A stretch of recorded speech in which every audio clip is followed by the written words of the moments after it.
हरिओम. लाओत्सेचा ताओबोध. योगदास श्री जयगणेश जोशी यांचे प्रवचन. ज्ञानी याची जाण. लाओत्से म्हणतो की माझे हृदय मूर्खासारखे असावे, गोंधळ घालणारे, सैरभैर असणारे. जे भौतिकदृष्ट्या मूर्खपणा करतात, भौतिक उपभोगांपासून दूर असतात, ज्यांनी या भौतिक उपभोगांचे दुष्परिणाम जाणले आहेत, ज्यांना आत्मज्ञान झाले आहे, ते हे सर्व पाहून गोंधळून जातात, सैरभैर होतात. कुत्रा ट्रकवर धावून जातो, कारण आपला पोच काय आहे, आपण काय करत आहोत, समोर काय आहे इत्यादीचा विचार त्याला नसतो. तसा विचार करायची त्याची कुवतच नसते. तसेच उपभोगांच्या मागे लागलेल्या माणसाचे आहे. आपल्याला एखाद्या गोष्टीचे ज्ञान असो किंवा नसो, तो त्यावर भाष्य करतो.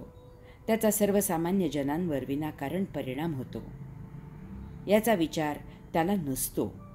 उपभोगांसाठी जे आपले नाही त्याची अभिलाषा धरतो. संधी मिळाल्यास चोरीही करतो. एखाद्या विषयी काही जुजबी माहिती मिळाली की तो स्वतःला त्यातील तज्ज्ञ समजतो. जराही न बिचकता त्या विषयावर तो आपली मते हिरिरीने मांडतो. ज्ञानी याची अवस्था निराळी असते. त्याला एखाद्या विषयी जसजसे ज्ञान मिळत जाते तसतसे त्याला उमजते की जगात अथांग ज्ञान आहे आणि आपल्याला जे मिळाले ते फारच अल्प आहे. आपल्याला मिळवण्यासारखे ज्ञान या जगात अनंत आहे.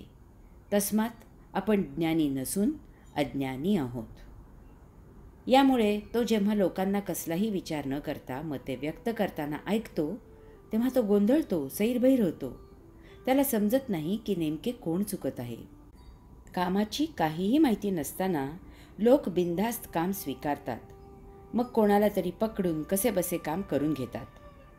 ते काम तपासणाराही त्याच्या इतपतच हुशार असतो. तो कामाचा दर्जा न पाहता त्याला त्याबद्दल किती मोबदला मिळणार ते पाहून काम तपासतो आणि त्यावर छान असा शेरा मारतो.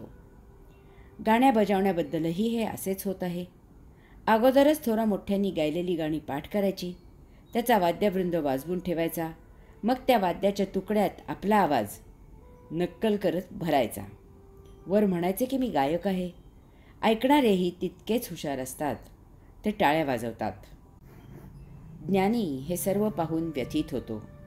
त्याला समजत नाही की हे असे का आणि कसे होत आहे. तो गोंधळतो, सैरभैर होतो. चुकून तो 4 जणात व्यक्त झाला तर त्याचा छळ करण्यात येतो, कारण मग या हुशार लोकांचे बिंग फुटण्याची भीती निर्माण होते. जिझसला, गॅलिलिओला फाशी देण्यात आली. ज्ञानेश्वर माऊली आणि त्यांच्या भावंडांचा छळ करण्यात आला. तुकाराम महाराजांना मार दिला गेला. नशिबाने समर्थ श्री रामदास स्वामींना असे काही सोसावे लागले नाही. लाओत्से लिखाण करून देश सोडून गेला. ते एकार्थी बरेच झाले, कारण कायदे आमचे आहेत, त्याची अंमलबजावणी आम्हीच करणार आहोत. मग शिक्षा द्यायला हरकत काय आहे. अज्ञानीचा आत्मविश्वास. लाओत्से ओळीत पुढे सांगतो की गावंढळ लोक इतरांना माहीत आहेत, प्रकाश झोतात आहेत. मी एकटाच मंद आहे, भ्रमिष्ट आहे. या लेखाच्या मथळ्यातील आत्मविश्वास या शब्दाचा आणि परमात्मा, आत्मा, अंशात्मा याचा काहीही संबंध नाही. येथे आत्म म्हणजे स्वतः असा अर्थ घ्यायचा आहे. लाओत्से सांगतो की अज्ञानी लोक प्रसिद्ध आहेत. ते लोकांना माहीत आहेत. एका व्यक्तीला गाण्याची फार फार आवड आहे. गाण्याच्या सर्व कार्यक्रमांना त्याची हजेरी असते. तो घरी गाऊनही घेऊ लागला. त्याला गवई व्हायची महाजबरदस्त इच्छा झाली. परंतु गाणे म्हणजे सुस्वर आवाज. गाण्याचे शास्त्र समजण्यासाठी आणि ते समयोचित वापरण्यासाठी बुद्धी आणि रियाजासाठी अथक कष्ट असा त्रिवेणी संगम असावा लागतो. यापैकी त्याच्याजवळ काहीही नाही. तरीही त्याला स्वतःबद्दल अपार आत्मविश्वास निर्माण झाला. तो ऐकलेली छोटी छोटी गाणी वहीत लिहून वाचून गुणगुणायला लागला. मला ही गाणी येते असे त्याला वाटू लागले. स्वतःच किंवा कोणी गाणे म्हण असे सांगताच तत्काळ तो वही उघडून गाऊ लागला. लोक प्रथम हलक्या आवाजात आणि पुढे उघड चेष्टा करू लागले, तरी तिकडे पूर्ण दुर्लक्ष करून तो गातो. लोकही करमणूक म्हणून त्याला गायला सांगू लागले. आणि हा गाऊ लागला. आजही गात आहे. बालगंधर्वांचे गुरु सन्माननीय भास्करबुवा बखले हे 3 गुरुजवळ प्रत्येकी 12-12 वर्षे असे एकूण 36 वर्षे गाणे शिकले. तेव्हा स्वतःचे गाणे गानसभेत ऐकवू लागले. याला म्हणतात ज्ञानी याची समज. अज्ञानी यांच्या आत्मविश्वासामुळेच प्रश्न निर्माण होतात. हिटलर, सिकंदर, नेपोलियन, चेंगीज खान, तैमूरलंग यांना वैश्विक आणि मानव कल्याण फक्त त्यांनाच समजते असा आत्मविश्वास होता. म्हणून सारे जग त्यांच्या वेठीला धरले गेले. आता ही आतंकवाद आणि काही आसामींना राज्याचे, देशाचे, जगाचे उज्ज्वल भविष्य फक्त त्यांनाच समजते असा आत्मविश्वास निर्माण झाला आहे. ज्ञानी मौन, चूप, शांत असतो. त्याला ज्ञानाचा बोध झालेला असतो.